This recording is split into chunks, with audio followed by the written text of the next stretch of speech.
You say Focal Online TV?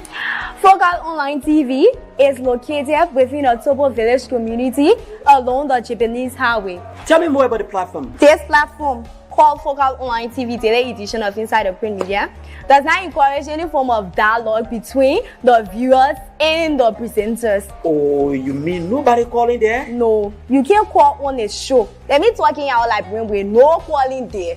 So all you can do is you will listen to the news, and they can also encourage you to buy the newspaper to listen to the news in details. But do you do viewer recognition at times? Oh yes, we do viewer recognition. When you are watching, we notify you, and sometimes we even appreciate you on a show, telling you thank you for always following us. We also encourage you to share the live stream, because the more you share the live stream, we transform and we transition ourselves as a broadcast team as well. Wow. So when can I better get this program you are talking about? This program is aired every Monday to Friday at 10 a.m. to 10:45. The program runs for 45 minutes. Wow. And guess what? Wow. We bring you hot stories of our trending situation within our country, Liberia. Imagine hearing stories from Hot Pepper newspaper, from the Daily Observer newspaper, from Front Page Africa. Are you a lover of Front Page Africa? Oh yes, I'm a lover of Front Page Africa, and the Women Voices, and a lot more. Not forgetting international news, BBC, wow. CNN, ABC News. We bring you headlines from those standpoints. Wow, that is very, very, very amazing. So we say, join us every day on the daily edition of Inside the Print Media at 10 a.m. with the headlines of top stories in our country and the world at large on Focal.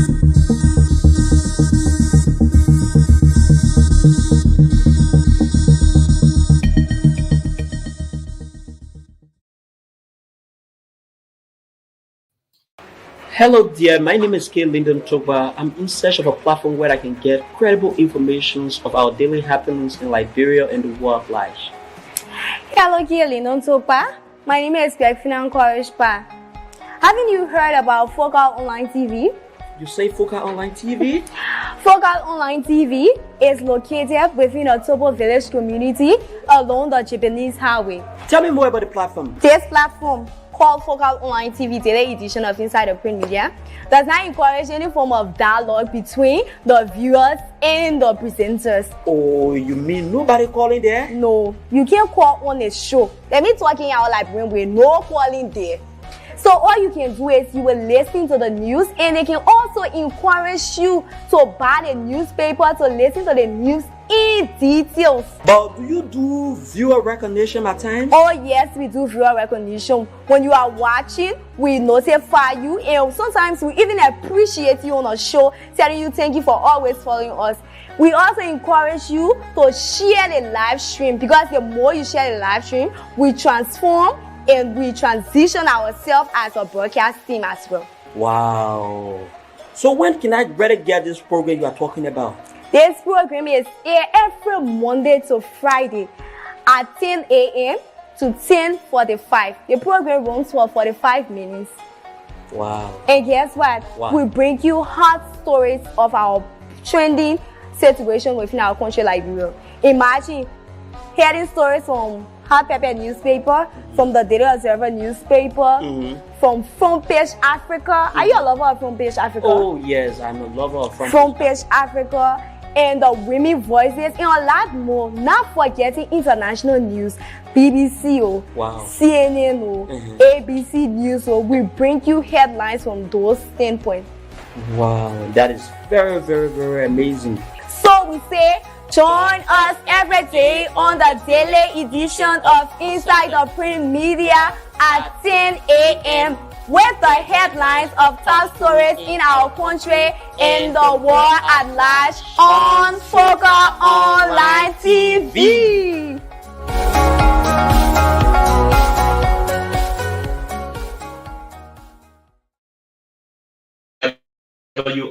This is the program Inside the Print Media, an informative program where we highlight all of the trending development taking place within the print media.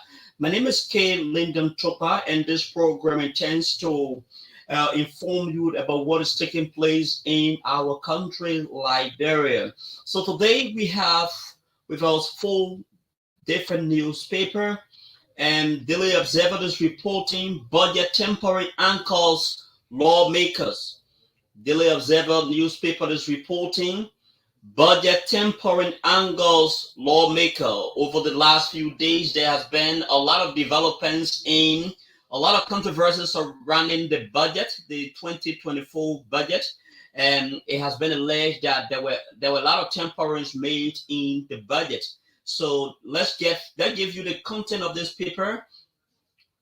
Both chambers of the 55th legislatures in Liberia, the House of Representatives and the Senate, are preparing to investigate potential altercation to the approved 2024 budget.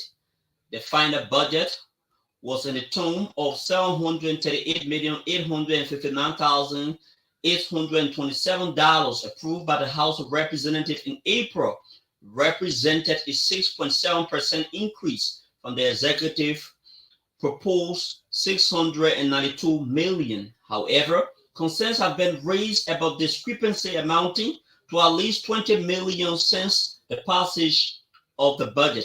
Various lawmakers, including Representative Clarence Gia, as well as Senator Amara Conan, Bapulu County, and Nathaniel McGill, Margibi County, have expressed alarm over the alleged budget tampering and call for a thorough investigation.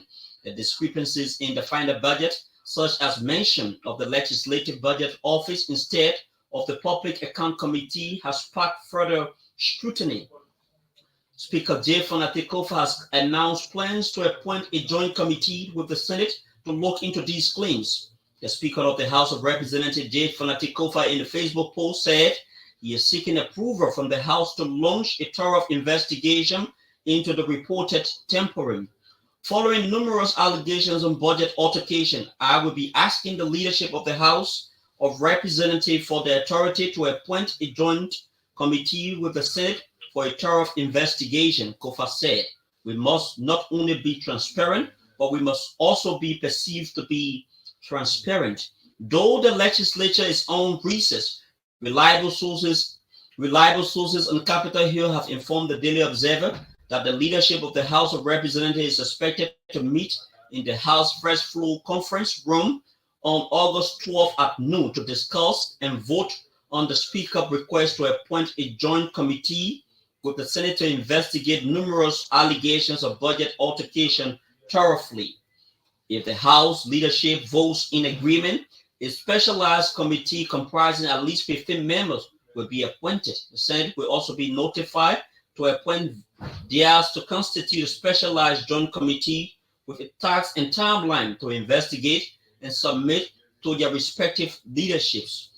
When the legislature is in recess, the leadership of each house designates 15 persons to run the activities of each house. Meanwhile, it can be recalled that Representative Yap pointed out discrepancy in the final printed version of the budget. He claimed that during the 2024 budget deliberations, it was unanimously agreed that ending references to the Legislative Budget Office should be replaced with the Public Account Committee. Despite this agreement, the printed budget shall maintain the LBO as the supervising body for the allocation and the use of funds by governments, ministries, and agencies. In his communication, the Margibi lawmaker emphasized the significance of upholding legislative decision to maintain integrity and transparency in government's operations. Following Representative Gia's complaint, Senator Amara Conan and his team highlighted significant discrepancies in appropriation between the legislature approved national budget and the detailed national budget as printed. The Senate Public Account Committee noted that the figures represented in the Printed Budget Act on May 8, 2024 differ markedly from those enacted by the National Legislature on April 30, 2024. Additionally, the figure printed in the detailed budget book vary significantly from the enacted appropriations in the Budget Act. The committee expressed concern over the reductions in appropriation of 6.9% for the public administration to 0.5% for health and 2.1% for transparency and accountability sectors. They warned that these cuts could hinder the government's ability to pay wages to civil servants and volunteer health workers nationwide. These altercations raise concern that the executive branch may have disregarded the constitutional authority of the national legislature over appropriating funds, the committee stated. The Senate committee also pointed out that the Printed Budget Act of 2024 contains figures different from those passed by the plenary of the Liberian Senate on June 30, 2024, as initially received from the House of Representatives. They added that the Secretary of the Senate had initiated a table presenting the headline numbers of the 11 sectors of the budget. Yet, the printed version of the budget and the budget book show different figures. This discrepancy suggests a fundamental and constitutional violation or potential criminal forgery warranting an immediate investigation. Concerns have been raised about the potential impact that the tampering could have on the government's operations, including the ability to pay wages to civil servants and health workers. Senator McGill, in his capacity as chairman of the CDC Legislative Caucus, has urged caution in budget debates until the investigation into the alleged budget altercation is complete. He made a clarion call as chairman of the CDC Legislative Caucus and calling on the Speaker, Deputy Speaker, and all members of the CDC Legislative Caucus not to proceed with any budget debate, rather the recast or 2025 budget until the allegations surrounding the 20 million illegal movement in the 2024 budget are thoroughly investigated and addressed. He added, budget manipulation is a serious crime and accountability must be held at all levels. Meanwhile, the importance of accountability and transparencies in government's operation has been emphasized throughout the proceeding. So this is why the Daily Observer newspaper is reporting about alleged budget tampering at the national legislature.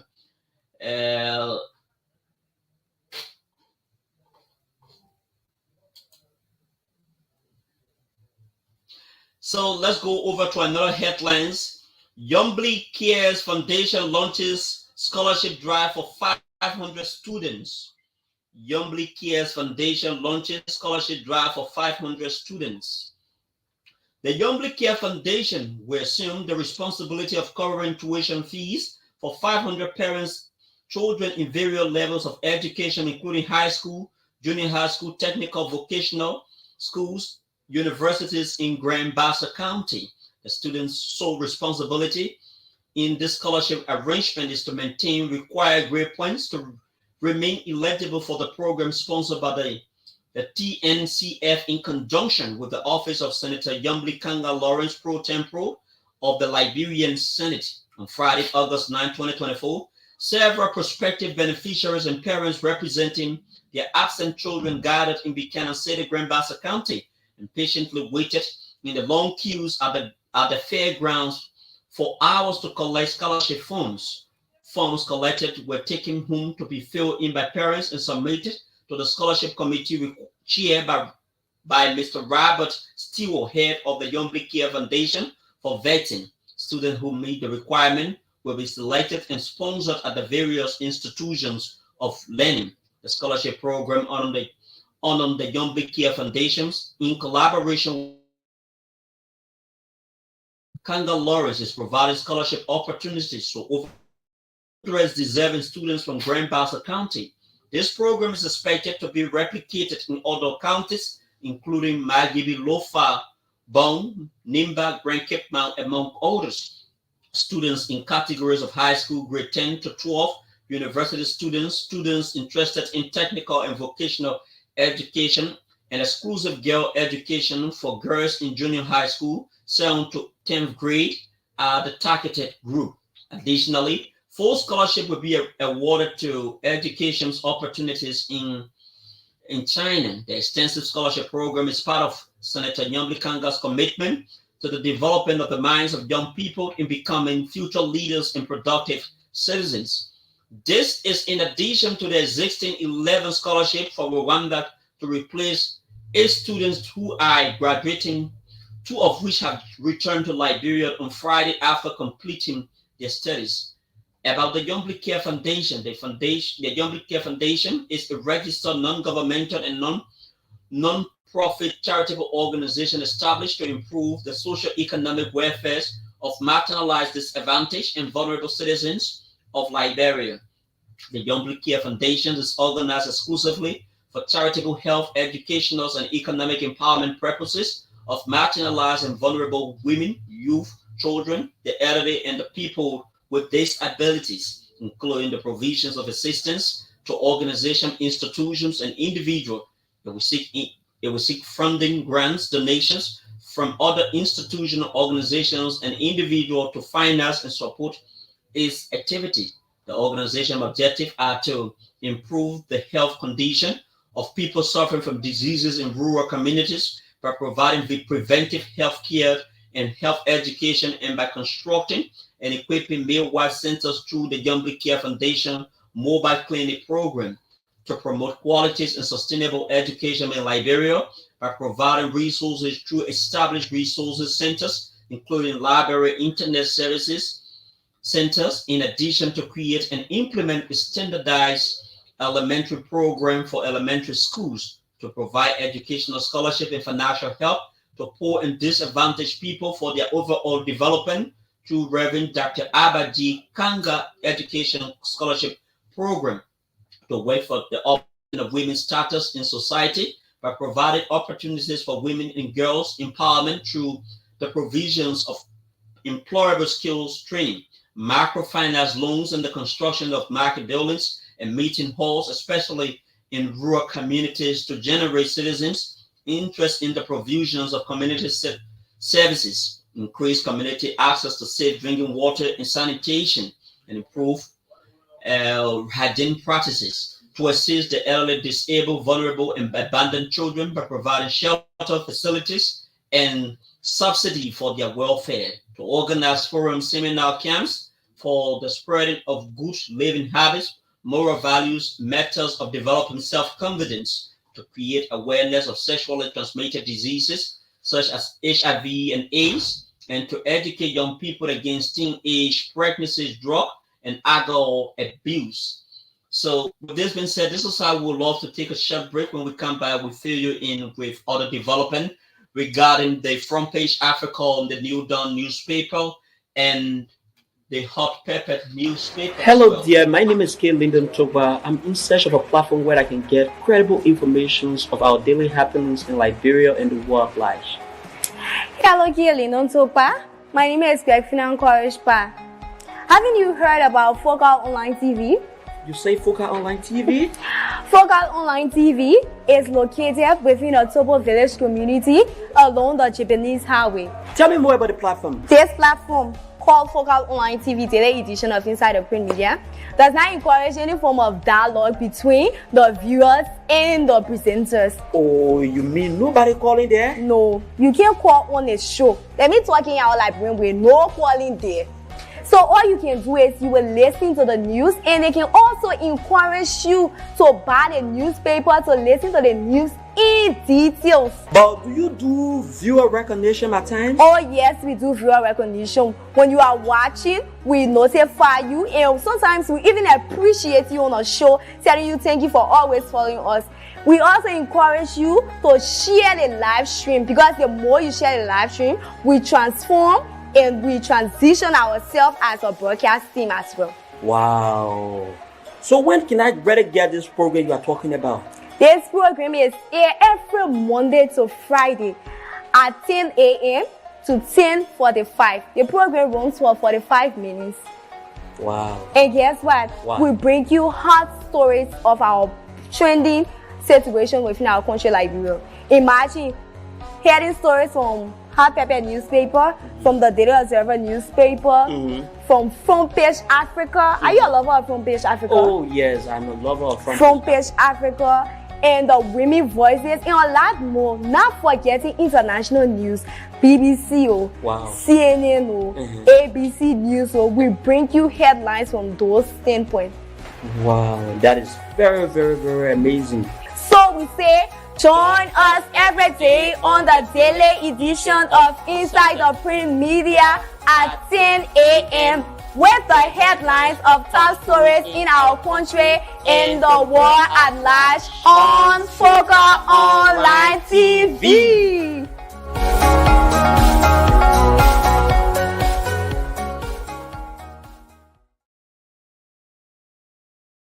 Right, folks, it's good to be back here. So let's run strictly over to the front page African newspaper. The front page African newspaper is reporting this morning. Timber Justice compelled government to fight in response to suspended CBL Governor's Talu petition. So let's give you the content of this story. Government legal team has been mandated by the Justice in Timber, Yusuf Kaba, to submit its response to a petition filed by a suspended Central Bank of Liberia Governor Aloysius Talu following a delay in doing so. The Justice in Timber acknowledged the petitioner's petitions and ordered the adverse party, the government, to file their response for the Justice in Timber to listen to both parties before issuing the preemptory writ or stay order. As it stands, there has been no stay order issued yet on President Joseph Boakar's decision to suspend Governor Talu. Talu was recently suspended by President Boakar as an acting governor by President Boakar, and as an acting governor was named.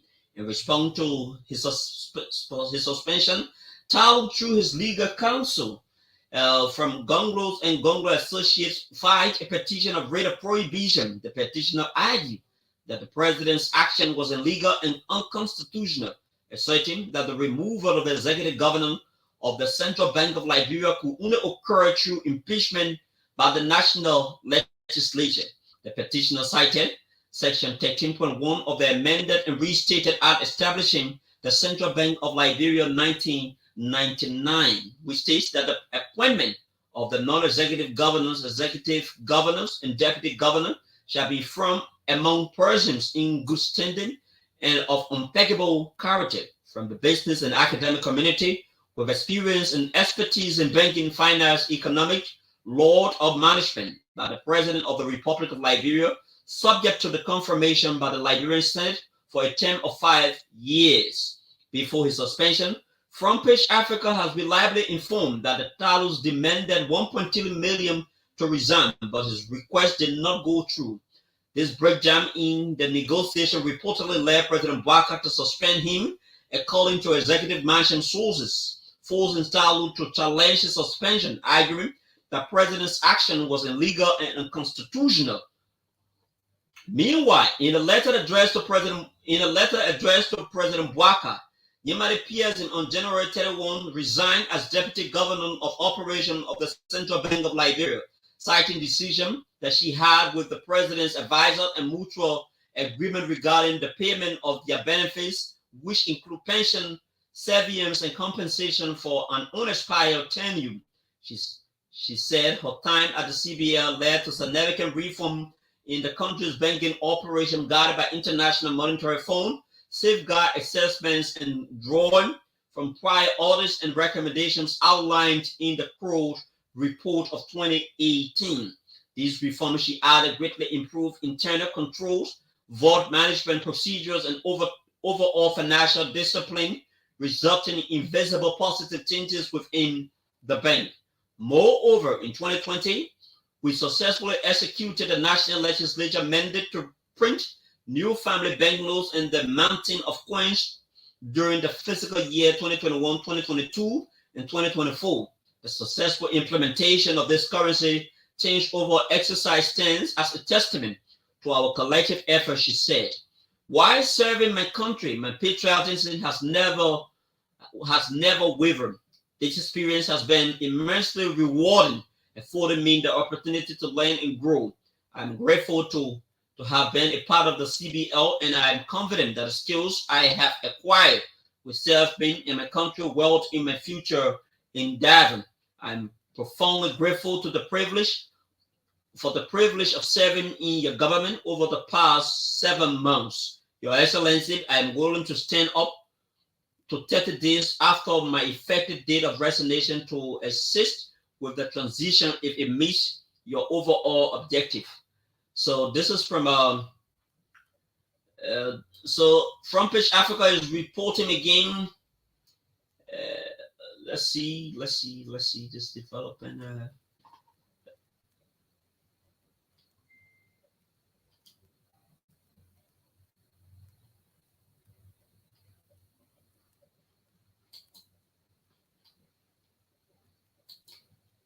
Bear with me a bit.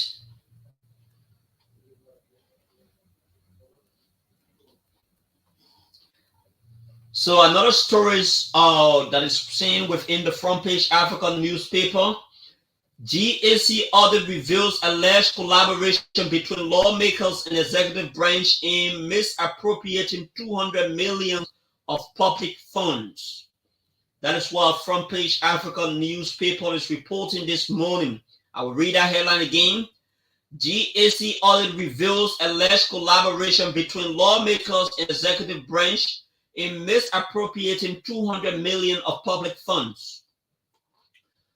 The long-held public suspicions about the first branch of government appear to have confirmed by a damaging audit report from the General Auditing Commission.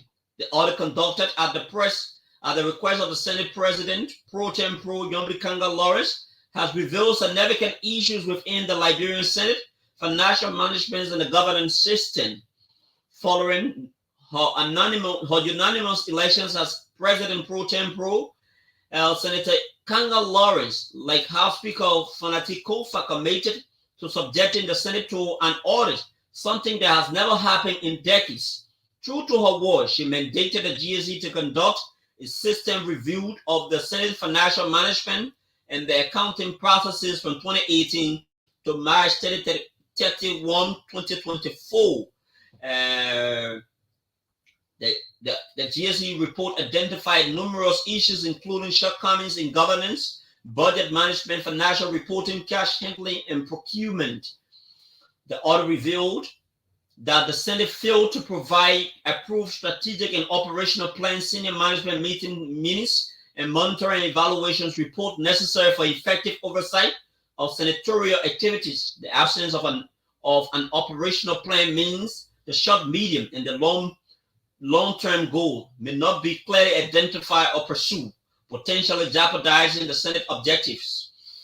The GSE warned that this lack of guidance could lead to arbitrary decisions that could not comply with applicable laws and regulations. The GSE recommended that the Senate management develop, approve, and implement a strategic plan covering at least 5 years, detailing the resources and strategies needed to achieve its goal.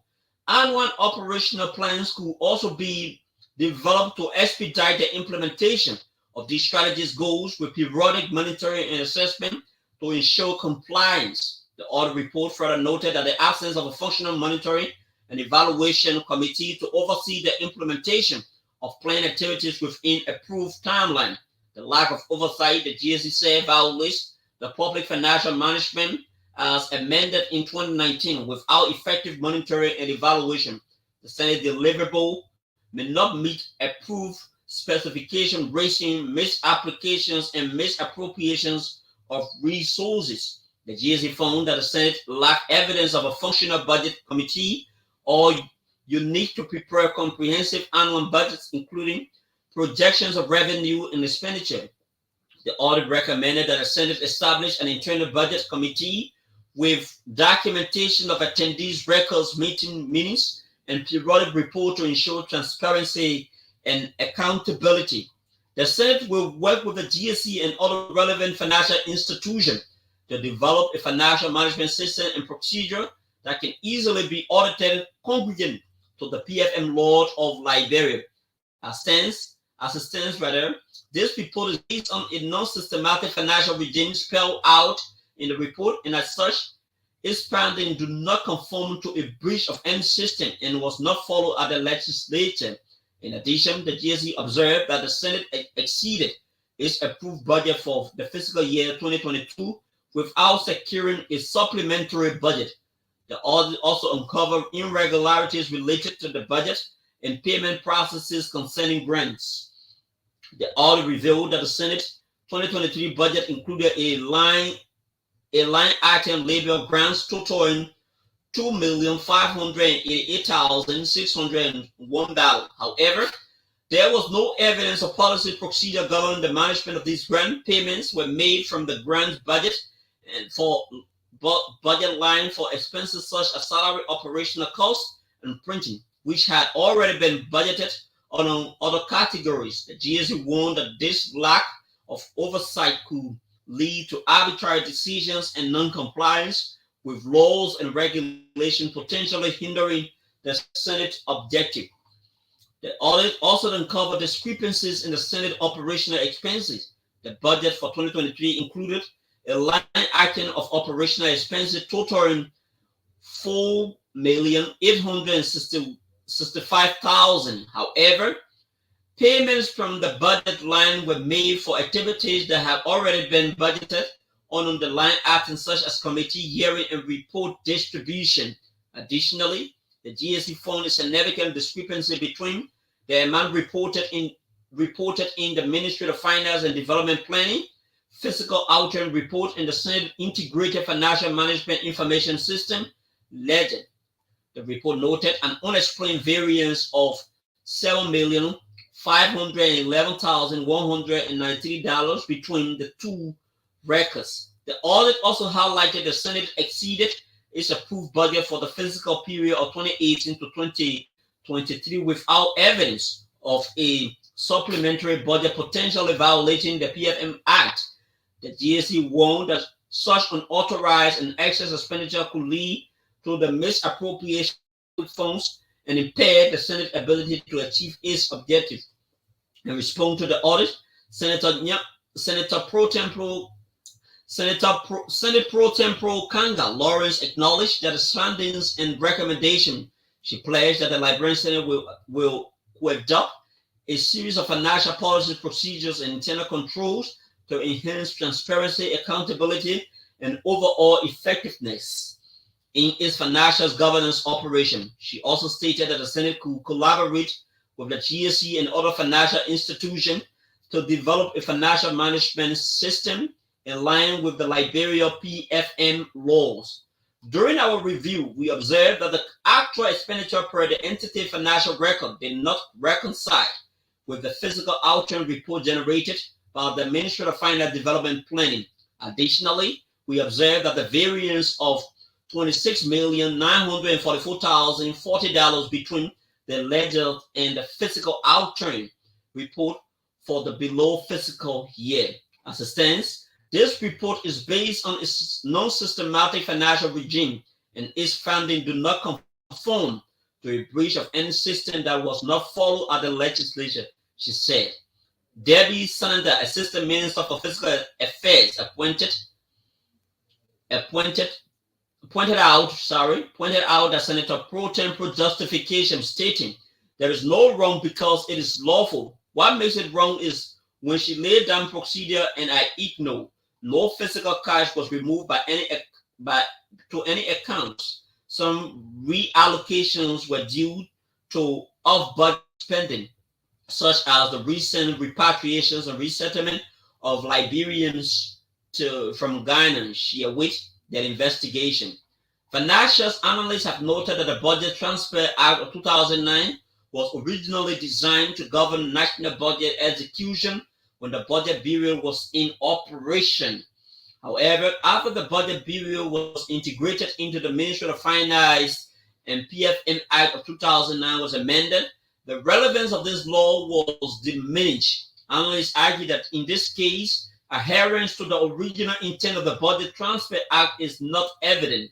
They pointed out that the Ministry of Finance Development Planning initiated budget transfer before the final budget book was published, raising questions about the appropriateness of such actions without legislative approval. The GSE report comes and made allegations of the executive branch altered in 2020 Budget Act after it was passed by the House and signed by the President. This has prompted Speaker Kofa to seek authority from the House of Representative leadership to appoint a joint committee with the Senate to thoroughly investigate the allegation. This development followed a front-page African investigation leading to the 55th legislature refusal to address complaint by the chairperson of the Public Accounts Committee of the House of Representatives and Senate regarding possible altercation of the approved 2024 budget. With this being said, this is how we will call it a day on today's presentation. We want to apologize for coming up a bit late relative to our presentations here and in studio. So my name is Ken Lyndon Toba, and we want to sincerely apologize for coming up late. And we will definitely be here in due time to address every other issues. We are sorry for the break in our transmission.